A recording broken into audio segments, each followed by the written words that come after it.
నమస్తే. Chandrika astro numerology channel. ఈరోజు మనము గురువు శిష్యుల గురించి చెప్పుకుందాం. గురు పౌర్ణమి సందర్భంగా. గురు పౌర్ణమి 10వ తేదీ కదా, పౌర్ణమి రోజు. జ్యేష్ఠ మాసంలో వచ్చే పౌర్ణమి రోజును గురు పౌర్ణమి అంటారు. దాన్నే వ్యాస పౌర్ణమి అని కూడా అంటారన్నమాట. గురువు శిష్యుడికి జ్ఞానోదయం చేసి అజ్ఞానాన్ని తొలగించి జ్ఞాన కాంతులు పంచి జీవితం విలువలు నేర్పుతాడు గురువు. శిష్యుడి యొక్క బలాలను బలహీనతలను గుర్తించి ఆచరణాత్మక సలహాలు, ఆధ్యాత్మిక సాధనాలు, నైతిక బలాన్ని అందించేవారే గురువు. జనులంతా పూజించే దేవతల యొక్క గురువు ఇంకెంతటి విశిష్టత కలిగి ఉంటాడో కదా. ఇలాంటి దేవగురువు బృహస్పతి గురించి ఇప్పుడు మనం తెలుసుకుందాం. బృహత్ అంటే పెద్ద అని లేదా గొప్ప అని అర్థం. పతి అంటే రక్షకుడు, అంటే బృహస్పతి గొప్ప రక్షకుడు అని అర్థం.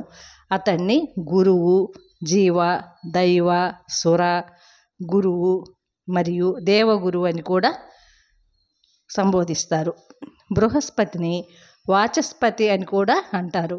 నవగ్రహాలలో బృహస్పతి ఒకరు. వేదాలలో 64 కళల్లో నేర్పరే అతను. జ్ఞానం, ఆధ్యాత్మిక సంపద, నైతిక విలువలకు ప్రతీకంగా బృహస్పతిని కీర్తిస్తారు. ఇతను దేవతల గురువుగానే కాకుండా పురోహితుడిగా కూడా వ్యవహరించేవాడు. ఇంద్రాది దేవతలకు కష్ట నష్టాలు వచ్చినప్పుడు వారికి సరియైన సలహాలు ఇచ్చి వారి కష్టాలను బృహస్పతి తీర్చేవారు.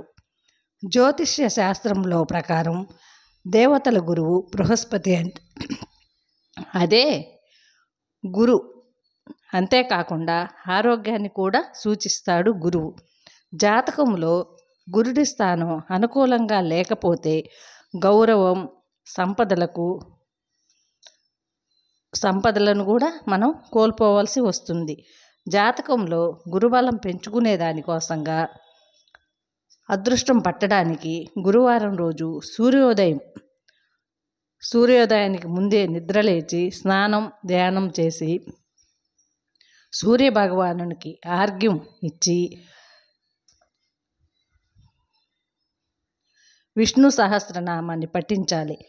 పనులలో విజయం, జన్మజన్మల పాపం, మరణం తర్వాత మోక్షం లభిస్తుంది. ఇది దేవతల గురువు గురించి. ఇప్పుడు గురు శిష్యులలో శుక్రాచార్యుల వారి శిష్యుడు కచుడు గురించి తెలుసుకుందాం.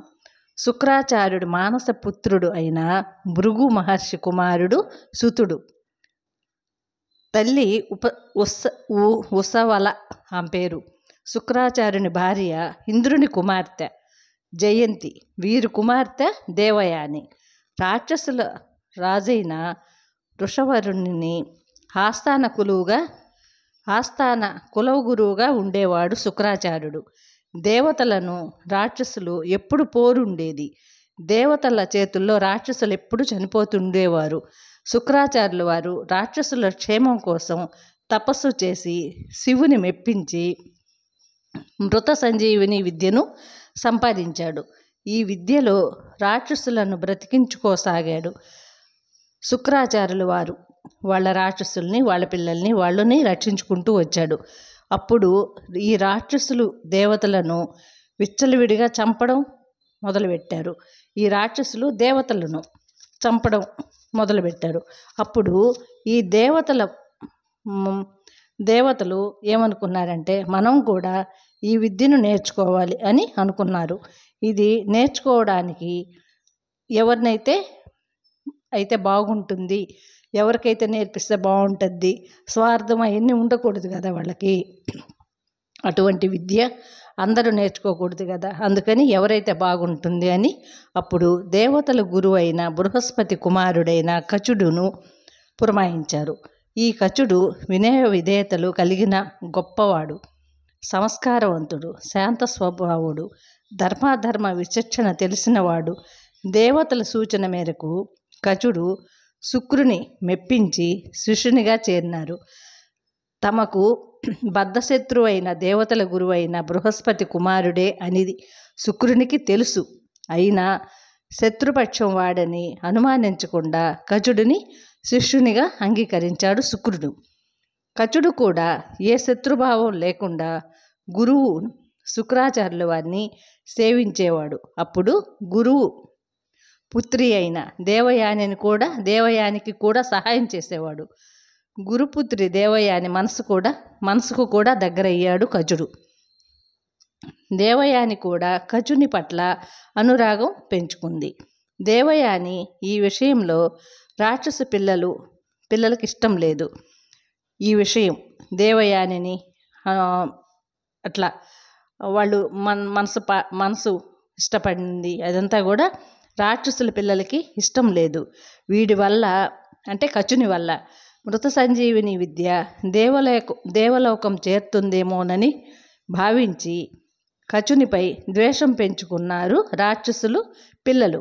ఆ ద్వేషంలో ఒకరోజు సమిధుల కోసం అడవికి వెళ్ళిన కచుడిని అడవిలోనే చంపేసి చెట్టుకు వేలాడదీశారు. అప్పుడు దేవయాని అభ్యర్థన మేరకు దివ్య దృష్టిలో చూసి శుక్రాచార్యులు కచుడిని బ్రతికించుకున్నాడు. ఈ రాక్షస పిల్లలను మరొక రోజు కచుడిని చంపి కాల్చి బూడిద చేశారు. రాక్షసులు ఆ బూడిదను అంటే సురలో కలిపి, సుర అంటే మత్తు మందు అట్లాంటిది సుర అంటే, ఆ మందులో కలిపి, ఇప్పుడంటే సారాయి బ్రాందీ కదా, అప్పుడు సుర అనేవాళ్ళు. ఆ మందులో కలిపి శుక్రుని చేత తాగించారు. మరలా కూతురు దేవయాని కోరిక వల్ల కచుడు ఎక్కడున్నాడో దివ్య దృష్టితో చూసి తన కడుపులో ఉన్నట్లు తెలుసుకొని ఇతడికి మృత సంజీవిని విద్యను అతనికి నేర్పిన అతను తన పొట్ట చీల్చుకొని బయటకు వస్తాడు. అప్పుడు శుక్రాచార్యులు మరణిస్తాడు. అప్పుడు శుక్రుడు కచుని దగ్గర మాట తీసుకొని, నీకు నేను మృత సంజీవిని విద్య నేర్పుతాను, నీవు పొట్ట చీల్చుకొని బయటకు వచ్చి తరువాత నన్ను మృత సంజీవిని విద్యతో నన్ను బ్రతికించు అని మాట తీసుకొని మృత సంజీవిని విద్య కచునికి నేర్పాడు. అప్పుడు మృత సంజీవిని విద్య కచుడు నేర్చుకొని పొట్ట చీల్చుకొని బయటకు వచ్చి మరలా శుక్రాచార్యుల వారిని బ్రతికించుకుంటాడు కచుడు. మృత సంజీవిని విద్య అయాచితంగా అంటే సులభంగా కచుడు నేర్చుకున్నాడు. అది ఫలిస్తుందా లేదా అనేది లేకుండానే అతను గురువుని బ్రతికించుకున్నాడు. అప్పుడు విద్య నేర్చుకున్నాడు, అది పనిచేస్తుందా లేదా అని గురువు మీదనే ప్రయోగించే ఇది కచుడికే దక్కిందనమాట. ఆ విద్యను గురువుకే ఉపయోగించాడనమాట ఫస్ట్. ఇంతటి పరీక్షించుకునే అవకాశం వచ్చింది అతనికి. ఉత్తమ గురువు, ఉత్తమ శిష్యులు ఇలా ఉండాలి.